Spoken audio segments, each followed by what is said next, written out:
गजपति जिला पारलाखेमुंडी स्थित श्री कृष्णचंद्र गजपति महाविद्यालय ऑडिटोरियम हॉल रे आज 12टा बेले पुरातन छात्र संसद पक्षरु साधारण परिषद बैठक अनुष्ठित हो जाइछि।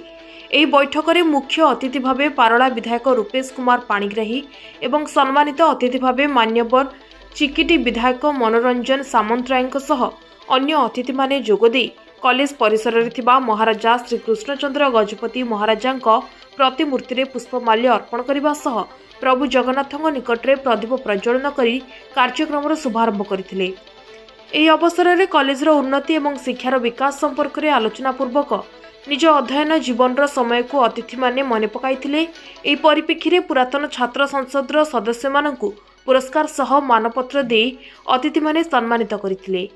शेषे पुरातन छात्र संसद कमिटी चयन प्रक्रिया आरंभ करा जायतिबा बेले पुरातन छात्र संसद नूतन निर्वाचित कमिटीर सभापति भावे नृसिंह चरण पट्टनायक, संपादक भावे आदर्श दास, उपसभापति भावे राजेंद्र पंडा एवं जगन्नाथ महापात्र, जुग्म संपादक भावे बसंत पंडा एवं रूपेश साहू, निहारंजन पंडा, कोषाध्यक्ष भावे अजित पट्टनायक सह अन्य सदस्य माने मनोनीत होइथिले।